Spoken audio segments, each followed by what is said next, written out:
Bakunzi ba GASARO TV tubahaye ikaze muherereye mu mande zose z'isi mbasuhuza bari mu Rwanda n'abari muri diaspora ndabakunda cyane aho muherereye hose ku migabane y'isi n'ukuri murabe ingenzi kuri twe nkuko namwe mutwereka urukundo umunsi ku wundi ndetse comment zanyu zirabinyereka ibihe byose reka mbashimire cyane mbabwira ngo muri abantu b'abagabo cyane Imana igibaho umugisha. Uyu munsi rero ku munsi wo kuwa gatanu itariki ya gatatu kwezi kwa gatandatu benshi bagiye babona dukomeza tubaha update umunsi ku wundi ndetse mukomeza kwibaza cyangwa se kudusaba ko twakomeza kuzabagezaho update zindi zigiye zitandukanye umunsi ku wundi cyangwa se amakuru mashya tuzagenda tumenya. Kuri uyu wa gatanu rero nibwo ishimwe Dieudonné uzwi nka Prince Kid navuga ngo urukiko rwisumbuye aka kanya kabariho turi rwa Nyarugenge ruri gusoma umwanzuro ku bujurire bwe bwo kuburana arifunzwe.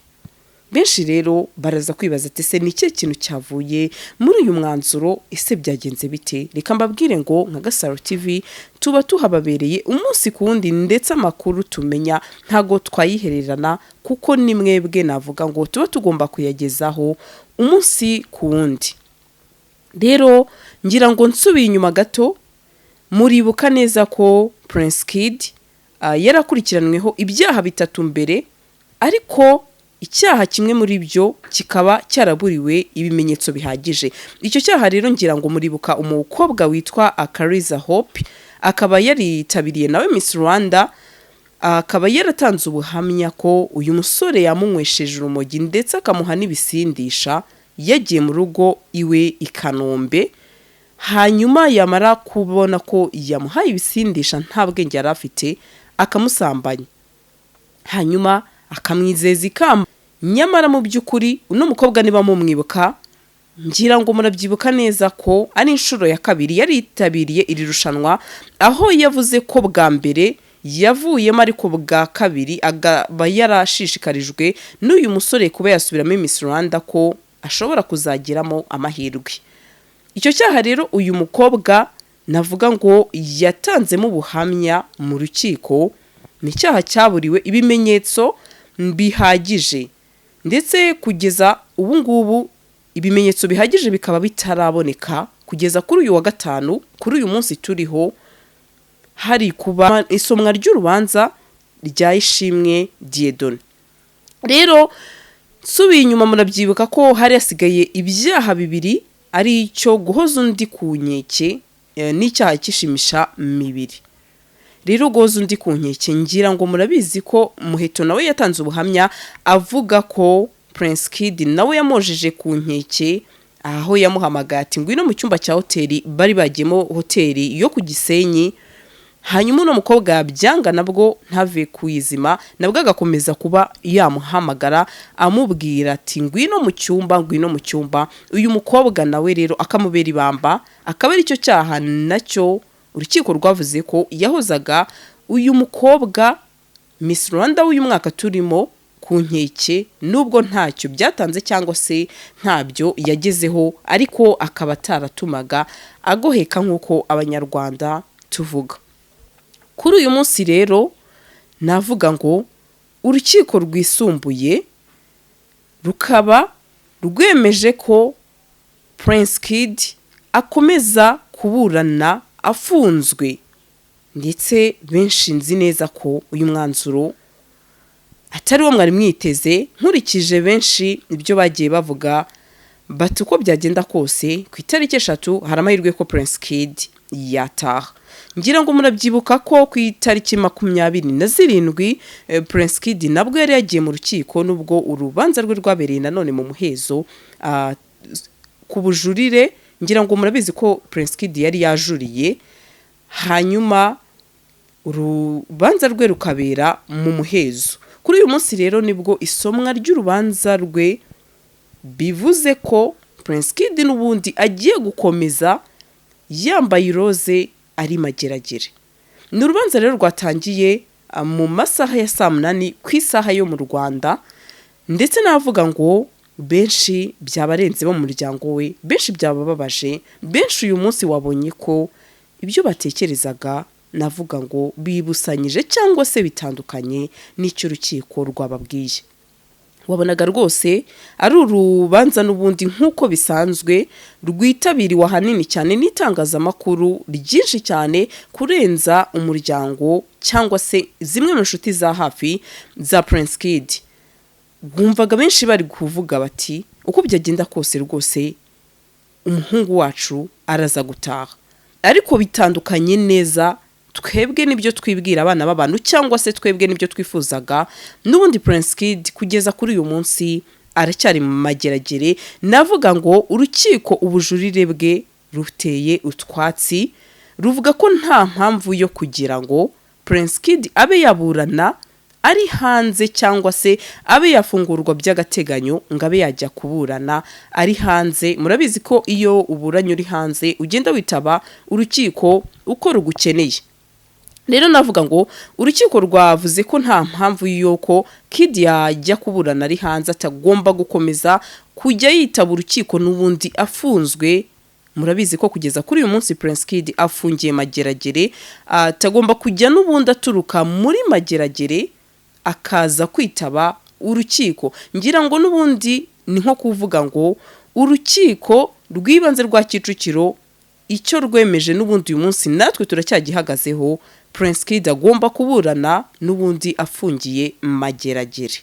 N'icyemezo rero cyababaje benshi mu muryango we, ndetse aho benshi bari bicaye wabonaga ko bari bunamye, ubona ko benshi bari gusenga bavuga bati Mana yacu turakwinginze wowe nk'Imana igaragaze ugire icyo ukora kuri uyu munsi muri uru rukiko.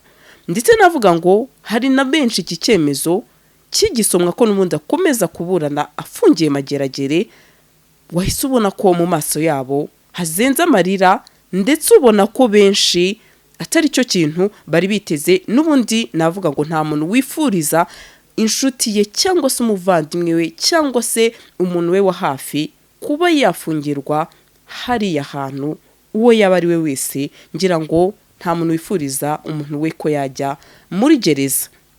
Rero navuga ngo uyu munsi icyemejwe nuko n'ubundi Prince Kid nawe agiye gukomeza afungiye mageragere, n'ubundi nawe agategereza igihe kuburana mu mizi bizagereraho. Ngira ngo benshi mu basesenguzi mwagiye mukomeza mwumva bavuga ko bishobora no kuba byafata n'imyaka 5 cyangwa se n'umwaka utaraburana bitewe n'imanza ziba zihari.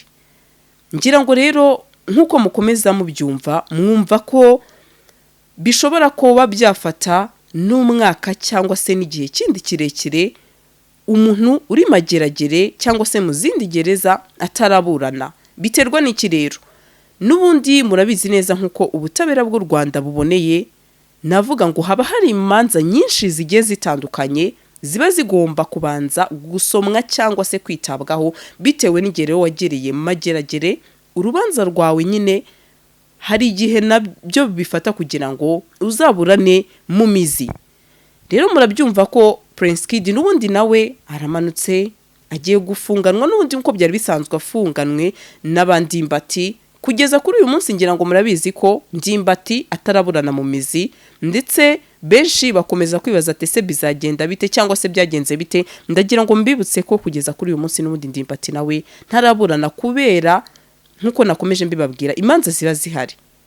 Niba uyu munsi rero Ndimbati nawe ataraburana, ngira ngo murabyumva ko na Prince Kid nawe n'ubundi agiye gukomeza afungiye mageragere, n'ubundi nawe ategereje nk'abandi bose bafungiye mageragere, cyane ko amategeko agomba gukurikizwa. Rero urukiko rwavuze ko kubera impamvu zikomeye uyu musore Prince Kid akurikiranyweho atagomba kuba yajya kuburana ari hanze by'agateganyo. Reka mbyongereho. Ndetse nk'uko ubushinjacyaha bwakomeje buvuga ko kubera umutekano w'abatangabuhamya ko uyu musore atagomba kujya hanze. Urabyumva nimba ubushinjacyaha buvuga ko nimba abantu baratanze ubuhamya ushobora kuba yajya hanze, bamwe mu batangabuhamya ntibumve batekanye, reka nkoreshe iryo jambo, ati rero kubera umutekano wabo uyu musore agomba n'ubundi gukomeza gufungwa ari mageragere. Ati kubera rero impamvu zimwe zikomeye niyo mpamvu Prince Kid akomeza gufungwa ari mageragere. Rero navuga ngo byaragahinda, byari bihe bibabaje, byari bihe wabonye ko umuryango n'inshuti za Prince Kid bavuze ati mana noneho kuri uyu munsi udushyize hehe, cyangwa se mana yacu twiringira kuri uyu munsi k'ibyo twibwiraga bitandukanye n'ibyo tubonye. Ibi ndabivugira ihe mpamvu rero? Ndabivugira impamvu yuko tuba turi mu rukiko, reaction z'abantu batendinze urukiko ubu uri kuzibona, imyitwarire yabo ubu uri kuyibona, ndetse nago nareka kuvuga ngo harabazenza amarira mu maso, ubona ko bibarenze. Benshi rero bari biteze ko uyu musore ari buze gusohoka, cyane ko benshi nakomeje ngenda mbyumva bati yakoze ibintu byiza rwose, yateje umwana w'umukobwa imbere, yatumye abana b'abanyarwandakazi akenshi bihangira imirimo, cyangwa se navuga ngo hari aho bagera. Ariko nanone twibuke ngo itegeko burya aba ari itegeko. Ibyo byose byarabaye, ariko uyu munsi hari icyaha runaka n'ubundi agikurikiranyweho.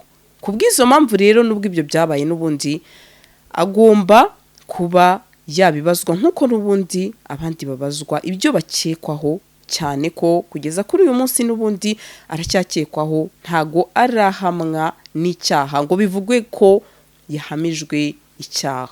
Rero benshi bibazaga ati se noneho kuri uyu wa gatanu biragenda bite, cyangwa se biraza gucura iki? Reka mbabwire ngo nuko bigenze, nuko birangiye. N'ubundi Prince Kid agiye gukomeza kuburana ari mageragere, n'ubundi agiye gukomeza kujya yitaba urukiko aturutse mageragere. N'ubundi na wa mwenda murabibona wiroze rwose, n'ubundi yabaye umuntu mushyashya.